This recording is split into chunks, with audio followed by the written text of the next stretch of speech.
Bismillah. Assalamualaikum warahmatullahi wabarakatuh.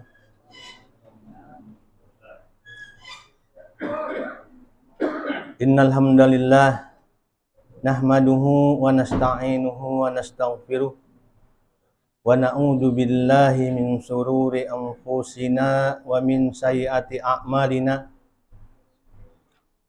May yahdihillahu fala mudhillalah wa may yudlil fala hadiyalah. Asyhadu an la ilaha illallah wahdahu la syarikalah wa asyhadu anna Muhammadan abduhu wa rasuluh. Allahumma shalli ala Muhammad wa ala ali Muhammad kama shallaita ala Ibrahim wa ala ali Ibrahim wa barik ala Muhammad wa ala ali Muhammad kama barakta ala Ibrahim wa ala ali Ibrahim innaka Hamidum Majid. Ya ayyuhalladzina amanu taqullaha haqqa tuqatih wa la tamutunna illa wa antum muslimun. Ya ayyuhan nasu taqu rabbakumullahu alladzi khalaqakum min nafsin wahidah wa khalaqa minha zawjaha wa bassa minhuma rijalan katsiran wa nisaa'a wattaqullaha alladzi tasaaluna bihi wal arham innallaha kana 'alaikum raqiba. Ya ayyuhalladzina amanu taqullaha wa qulu qawlan sadida yuslih lakum a'malakum wa yaghfir lakum junubakum wa may yuti'illaha wa rasulahu faqad faza fawzan 'azima. Amma ba'd. Fa inna asdaqal hadisi kitabullah wa khairal hadi hadi Muhammad sallallahu alaihi wasallam wa syaral umuri muhdatsatuha wa kullu muhdatsatin bid'ah wa kullu bid'atin dolalah wa kullu dolalatin finnar. Alhamdulillah, segala puji kepada Allah Subhanahu wa taala yang telah memberikan kita nikmat iman, nikmat sehat dan nikmat waktu luang untuk bisa bersama-sama melaksanakan sholat fardu maghrib berjamaah, yang mana nikmat sehat dan bisa mendatangi sholat-sholat fardu ini merupakan nikmat sangat besar. Dan sampai-sampai Nabi pernah berkata, kata Rasulullah Sallallahu Alaihi Wasallam, dua nikmat yang sering dilalaikan oleh manusia, kata Rasulullah, yaitu nikmat sehat dan nikmat waktu luang.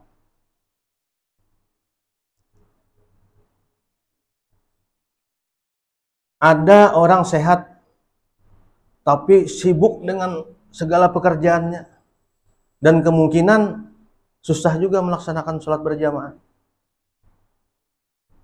Dan ada orang diberikan waktu kelapangan yang diluangkan oleh Allah, namun kemungkinan bisa juga badannya yang kurang sehat, jadi tidak bisa juga melaksanakan sholat berjamaah.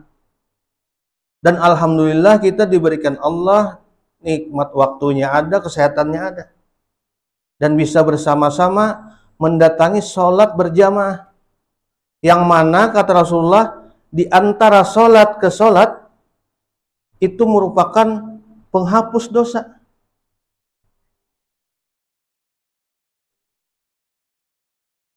Makanya sebagian ulama salaf berkata, kata beliau, rizki yang paling rendah ialah harta yang paling rendah. Sedangkan rizki yang paling tinggi, kata ulama salaf, ialah kesehatan.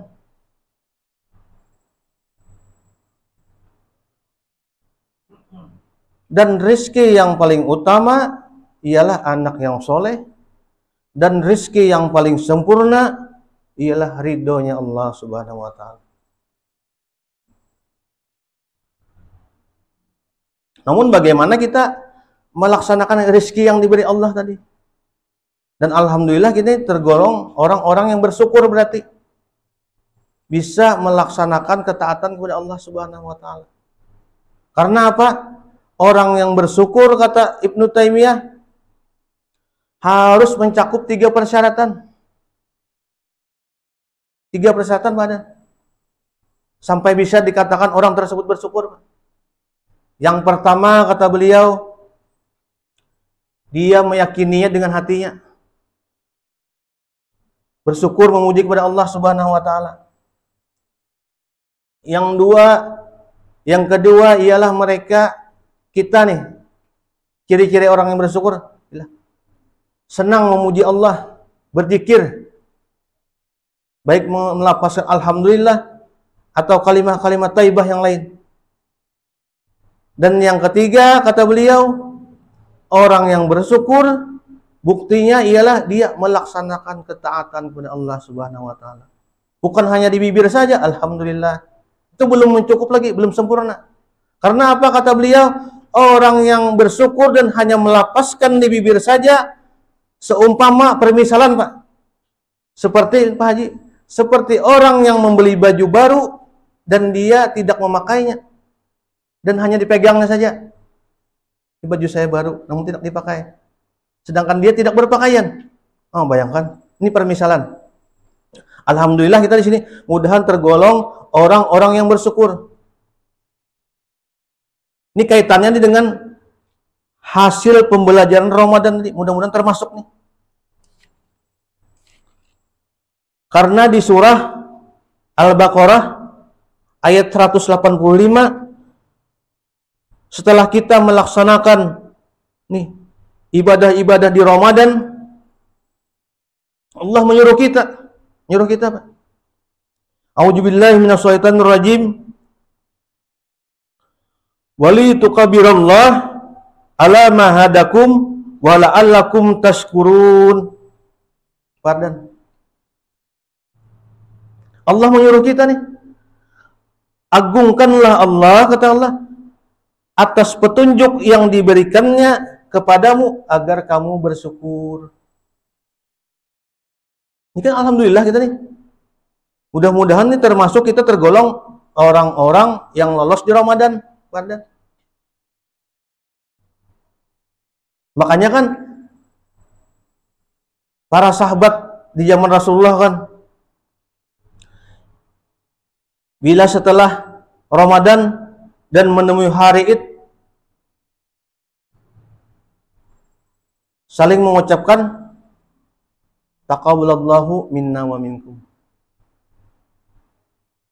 Apa itu? Mudah-mudahan amal kita nih, amal pian, amal ulun, amal kita semua diterima oleh Allah. Mau diterima apa ada lagi? Alhamdulillah, kan sudah kisah sudah.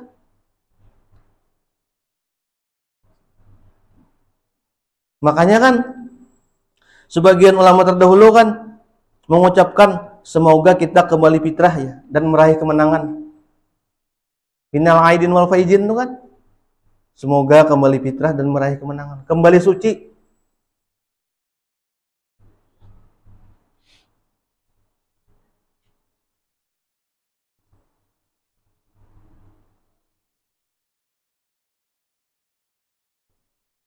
Dan tandanya apa, Bardan? Tandanya wa amala mutaqabbala. Tanda amal diterima oleh Allah, tanda Ramadan kita berhasil. Ini ada tandanya dan kita bisa merasakan masing-masing insyaallah.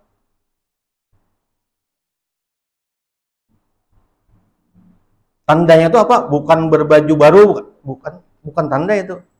Itu cuma mubah saja. Makanan yang banyak di rumah itu mubah saja, bukan tanda.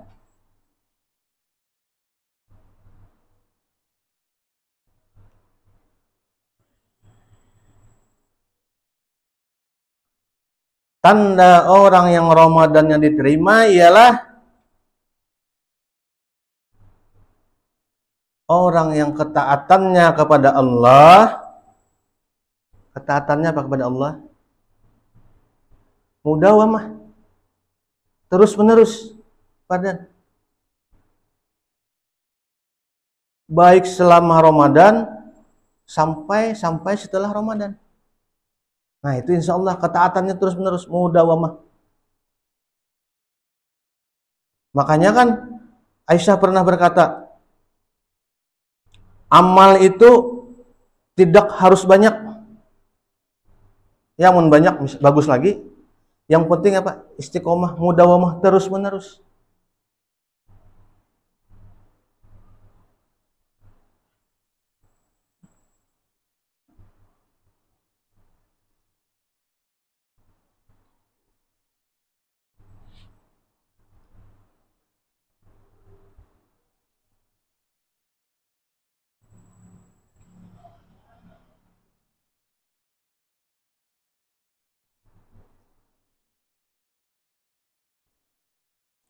Dan juga ulama salaf ada yang berkata,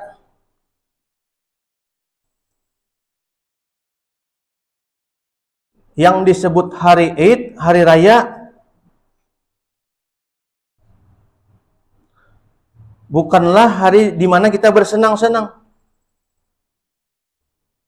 Namun kata beliau, yang hari Id, hari raya yang sejati ialah di mana dosa-dosa kita diampuni oleh Allah. Makanya kaitannya kan, Nabi pernah berkatakan waktu naik ke atas mimbar. Yang pertama, Nabi berdiam kan, menjelaskan lawan para sahabat. Sungguh celaka kata Rasulullah, orang yang masih mempunyai kedua orang tuanya dan dia tidak berbakti kepada orang tuanya, karena itu merupakan jalan menuju surga paling mudah kata Rasulullah. Dan berikutnya, sungguh bahil kata Rasulullah, orang yang menyebut nama Rasulullah disebut dan dia mendengar dan dia tidak bersalawat kepada Rasulullah Subhanahu wa taala. Dan salah satunya kata Rasulullah, ini sangat rugi orang yang menemui Ramadan dan ia tidak diampuni. Nah, karena apa? Ramadan ini bulan paling mudah untuk beribadah, untuk bisa diampuni oleh Allah.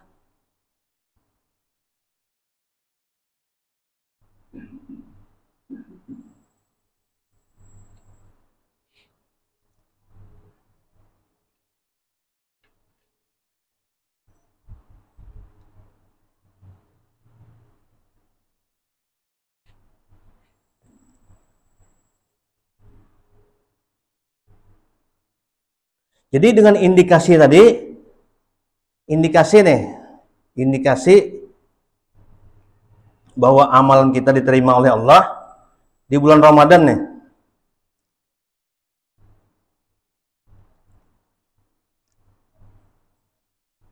Ulama salaf berkata,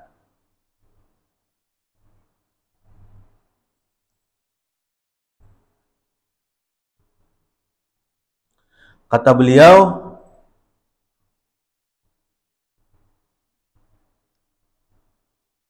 min sawabi hasanah al-hasanah ba'dahu. Balasan seseorang yang melakukan kebaikan, maka dia akan melakukan kebaikan selanjutnya. Nah, kan kita bisa nih mengontrol nih. Mudah-mudahan nih kita selama Ramadan kita bisa beribadah dengan mudah. Dan selanjutnya di bulan Syawal ini kita dapat melanjutkan ibadah-ibadah yang kita mudah melaksanakan Ramadan tadi. Seperti mengaji, saum, salat malam. Walaupun tidak seinstan sebanyak di Ramadan tadi. Paling tidak kita bisa mudawamah. Walaupun sedikit, namun bisa continue.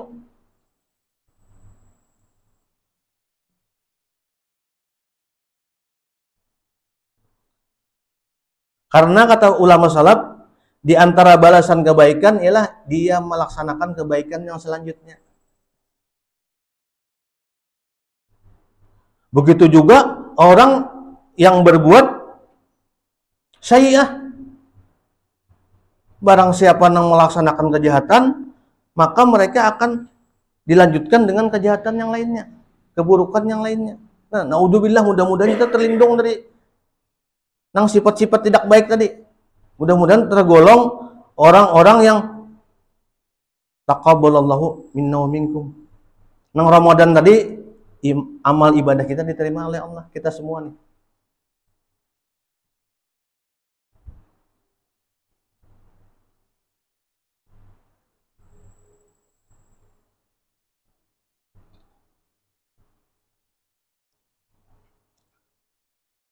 Namun juga ada berputus asa.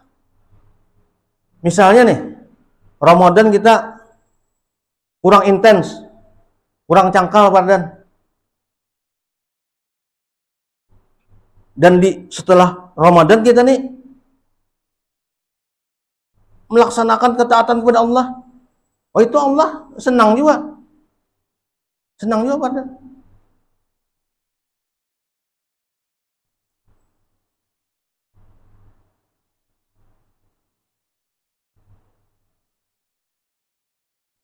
Salah satu caranya para ulama terdahulu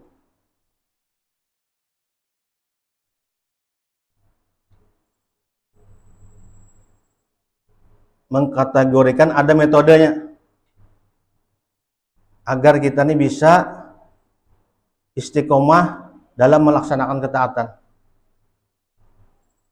Setidak-tidaknya ada tiga metode, 3 cara. Ini bukan hadis, ini cuma motivasi saja. 3 cara agar kita bisa melaksanakan ibadah dengan istiqomah. Yang pertama, kata para ulama, kita harus mujahadah. Mujahadah, Pak. Mujahadah ini ialah bersungguh-sungguh. Yang kedua, kita harus muraqabah. Muraqabah ini pada kita merasa diawasi, di CCTV oleh Allah. Dan yang ketiga, kata para ulama, harus ditimbulkan pada diri kita nih, Pak, sifat-sifat muhasabah. Muhasabahnya kita menghisap diri kita, menghitung diri kita. Makanya kata perkataan Umar bin Khattab, hisaplah diri-diri kalian, kata beliau, sebelum datang hari penghisapan. Dan timbanglah diri-diri kalian, kata beliau, sebelum datang kena hari di mana amal soleh kita ditimbang. Nah, 3 metode ini mudah-mudahan nih kita bisa melaksanakannya. Yang pertama tadi kita mujahadah. Mujahadah ini artinya bersungguh-sungguh melaksanakan ketaatan kepada Allah Subhanahu wa taala. Dan sungguh-sungguh ini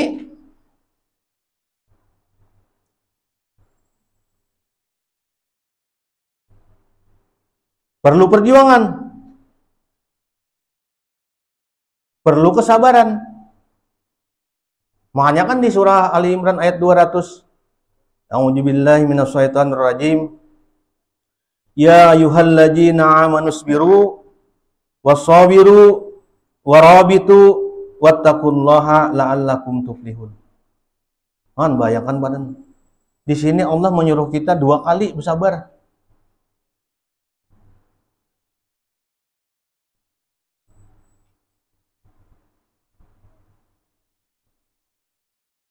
Ya ayyuhalladzina amanusbiru, hai orang-orang yang beriman, kata Allah, bersabarlah dan kuatkan kesabaranmu. Ya ayyuhalladzina amanusbiru wasabiru, 2 kali.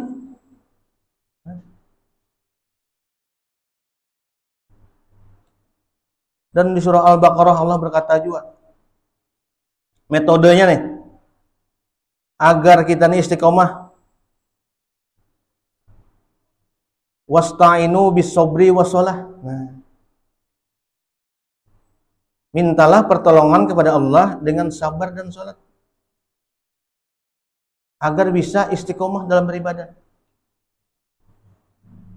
Karena istiqomah nih yang berat.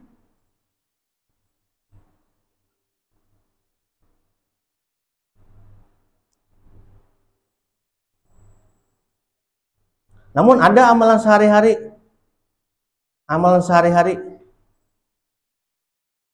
agar bisa istiqomahnya ada dengan zikir-zikir sehari-hari. Karena apa? Yang maulah kita berat beribadah itu dosa, Fajilah. Dosa kita. Jadi pertama-tama kita meminta ampun dulu supaya dosa kita terhapus.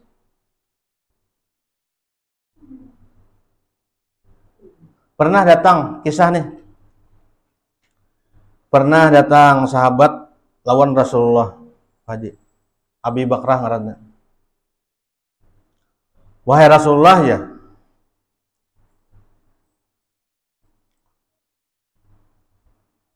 ulun nih setiap berdoa, ya Pak Haji, padan setiap berdoa nih, selalu bersalawat.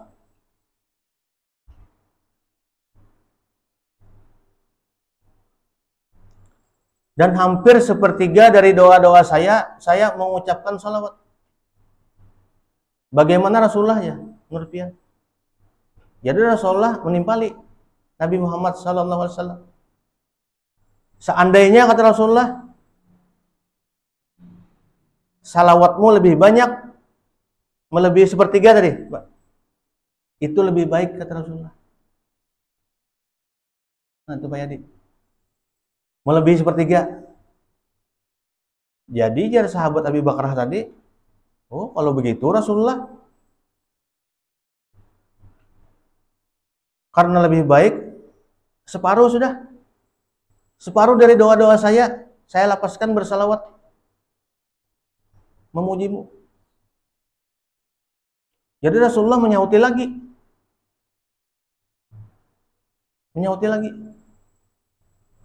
Fardan,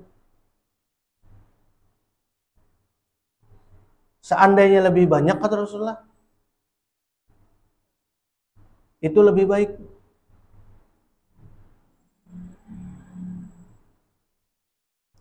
Jadi jangan sahabat Abi Bakrah nih, Rasulullah memadahkan seandainya lebih banyak lebih baik. Berarti kata sahabat Abi Bakrah nih, kalau begitu wahai Rasulullah, sepenuhnya aja sudah. Dalam doa-doa saya hanya bersalawat kepada Allah Subhanahu, bersalawatnya nah, mengucapkan salawat.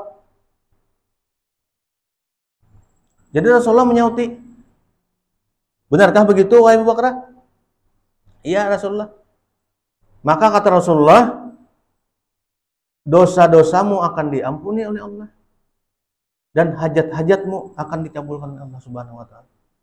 Hadis sahih nih, riwayat Tirmidzi. Jadi ada yang bertakun, Pak Haji. Ada yang bertakun.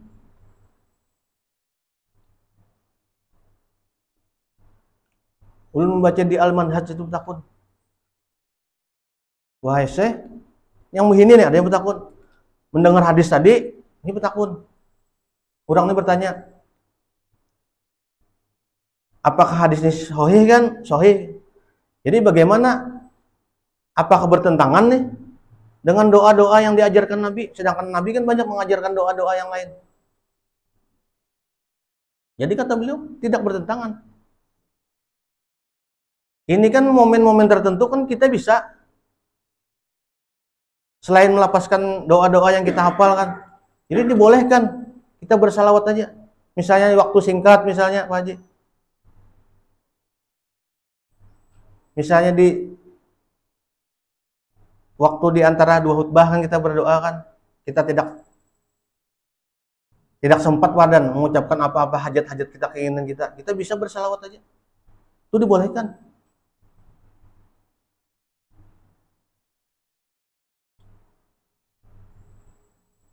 Karena hadisnya ada. Nah, jadi boleh. Tapi ini salawat bukan syair. Ini salawat maksudnya ini salawat lah. Ini jangan salah tafsir ya nah. Kan karena kan sebagian kita nih menafsirkan nih. Ini kan salawatnya ibadah nih. Dan ibadah nih kita harus berpatokan juga. man amila laisa alaihi amruna fahuwa raddun. Itu kan penting tuh. Kadosa itu kita melaksanakan ibadah-ibadah yang tidak disyariatkan itu sudah tertolak kan. Kadosa itu melaksanakan ibadah yang remang-remang itu berbahaya sudah. Jadi barang siapa yang melakukan subhat, ini kan subhatnya artinya yang banyak pertentangan nih. Dan dia sering melakukannya Nabi, maka akhir-akhirnya akan terjatuh kepada hal-hal yang haram aja. Nah, itu membahayakan tuh. Nah, kita harus tahu kategorinya dulu. Kan hadis ini memang sahih. Tapi yang disebut salawat itu bagaimana? Allahumma sholli ala Muhammad wa ala ali Muhammad kan. Atau paling panjang salawat Ibrahim waktu kita sholat. Atau shollu ala Nabi kan misalnya. Itu kan sudah ada perhitungan perinciannya tuh yang namanya salawat. Kalau yang kita baca karang-karangan yang setelah ini kan itu kan kebanyakan syair. Dan syair itu bukanlah suatu ibadah. Dan itu pun dipertentangkan tuh, ada yang mengatakan mubah, ada yang membolehkan kan. Itu syair aja. Bukan salawat yang diajarkan oleh Nabi. Nah, kita harus paham nih. Kalau kita benar-benar bersalawat, itu dibolehkan itu. Apalagi hari Jumat. Ajalah. Hendaklah kata Rasulullah engkau perbanyak salawat kepadaku di hari Jumat. Karena salawat engkau akan disampaikan kepadaku kata Rasulullah. Kan bayangkan. Itu disunahkan kita memperbanyak salawat di hari Jumat. Lebih utama. Selain hari-hari tertentu yang misalnya zikir pagi dan petang kan disuruh bersalawat kita kan. Balasannya kan ganal tuh. Tapi salawat yang benar yang diajarkan oleh Rasulullah SAW. Bukan salawat syair karang-karangan kita. Nah, jadi kita harus paham kategorinya.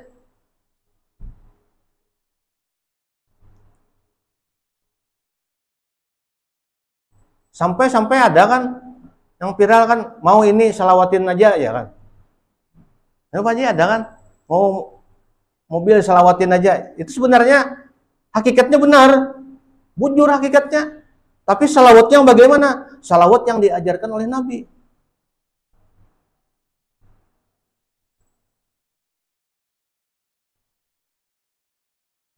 Salawat yang dituntunkan oleh Rasulullah Sallallahu Alaihi Wasallam. Nah, ini harus paham. Bukan syair-syair, ulahan-ulahan kita yang kita amalkan sebagai zikir, sebagai wirid sehari-hari, sehari berapa ribu, berapa ratus, untuk mengabulkan hajat-hajat kita. Itu bukan seperti itu. Seandainya kita bersalawat yang benar, Allahumma sholli ala Muhammad wa ala ali Muhammad, itu kan pendek tuh. Kita amalkan seharian bersalawat, hanya melapaskan kata-kata itu saja, itu sah. Insya Allah diterima oleh Allah Subhanahu wa Ta'ala, dan hajat-hajat kita terkabul kata Rasulullah, dan dosa-dosa kita diampuni. Hadis sahih itu.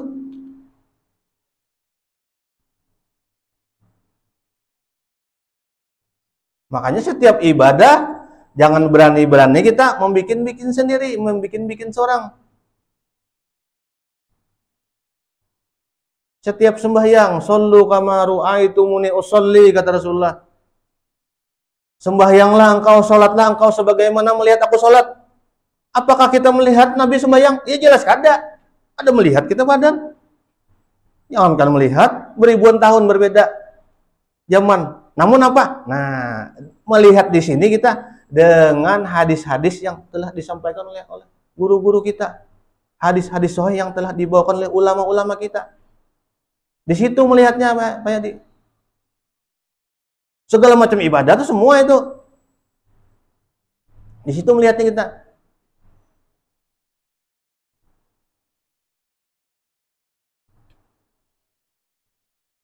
Bukan melihat Nabi sembahyang kan ada, bukan melihat Nabi sholat kan ada. Hadisnya memang itu, shollu kama ru'aitumuni usolli, sholatlah kamu sebagaimana melihat aku sholat. Tapi kan sahabat-sahabat Nabi kan melihat beliau Nabi sholat, dan ada riwayatnya. Nah, di riwayat itu kita melihatnya. Sama cara-cara bersalawat Nabi, cara-cara sahabat bersalawat bagaimana? Ada hadis-hadis sahih kan? Di hadis-hadis sahih itu kita contoh salawatnya. Yang kita amalkan salawatnya.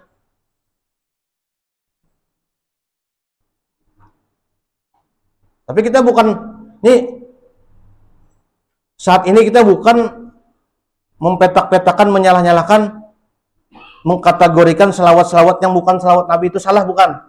Ini kita nih hanya mencari rujukan ibadah yang sesuai dengan tuntunan. Pak Haji, nih maksudnya di sini Pak Dan, yang sesuai dengan tuntunan, sesuai dengan buku petunjuk. Misalnya kita nukar kendaraan nih misalnya, kan ada buku petunjuk Pak Dan. Setiap sebulan atau 1000-2000 kilometer harus ganti oli misalnya. Olinya misalnya aja nih, misal kekentalannya 40 berapa misalnya. Ini kita hendak merasa, oh ini karena ini motor ini, kendaraan ini supaya lebih bagus nih, kita tambahin ya olinya nih. Yang biasanya ukurannya 1 liter Pak Jadi kita tambahin nih 3 liter, fullnya seberapa mesin misalnya 2 liter.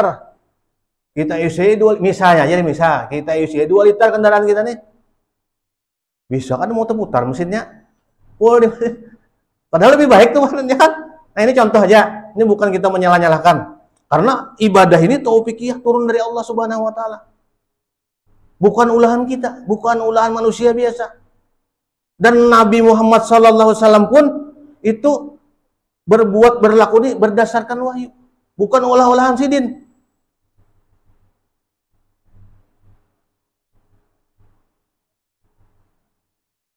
Pernah sahabat datang kepada, ini kisah juga nih, tapi kisahnya sahih. Pernah datang Pak Haji lawan ini Nabi, lawan Aisyah, sahabat datang. Ini mungkin kita nih bersemangat nih misalnya sahabat-sahabatnya, wah Aisyah, ini kayak apa nih ibadah Nabi ini di rumah? Padan, kita ini semangat misalnya bertakun. Ya apa nih Pak Haji Hasbullah ibadah di rumah nih misalnya tuh. Dia Aisyah, sidin tuh sembahyang malam misalnya, berpuasa. Jadi ya sahabat menakuni ini Pak Haji, menimpali. Mendengar gitu kan sembahyang malam. Jadi sahabat yang lain menimpali. Saya mau sembahyang malam semalam suntuk. Yang saya ikut menimpali lagi Pak Haji. Saya mau berpuasa tanpa berbuka. Ini semangat kan misalnya nih. Mendengar Pak Haji ini sembahyang puasa nih. Nih kami sidin nih, kalah lo sidin nih. Hari-hari lo puasa nih. Misalnya aja. Kada buka-bukaan. Tahan aja kan.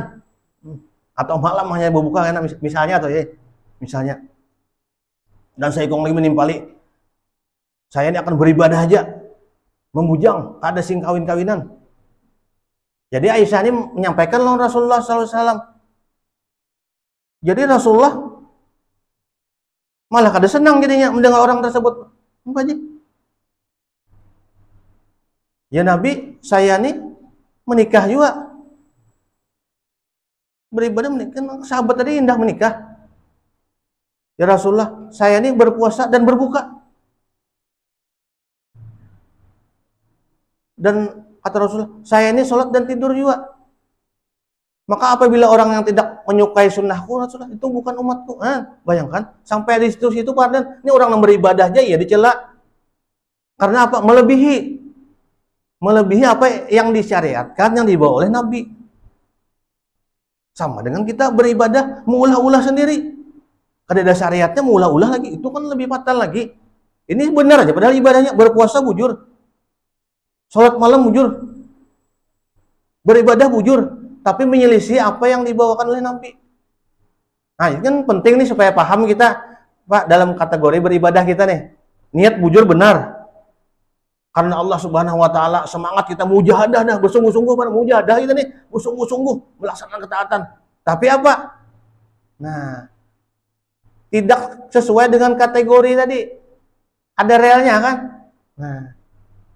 Jadi bukan sembarang mujahadah, bukan sembarang sungguh-sungguh. Nah, jadi sungguh-sungguh dengan ada pelajaran. Nah, itulah gunanya kita kan di sini kan berbagi ilmu. Makanya ajar kata Imam Syafi'i, seandainya nih hujah turun di surah Al-Asr nih ya, ini sudah mencukupi, Wajilah. Kan wal asr. Demi masa, ya Allah. Innal insana lafi khusr. Ini kita nih semuaan dalam kerugian nih. Rugi semuaan kita semuaan, rugi.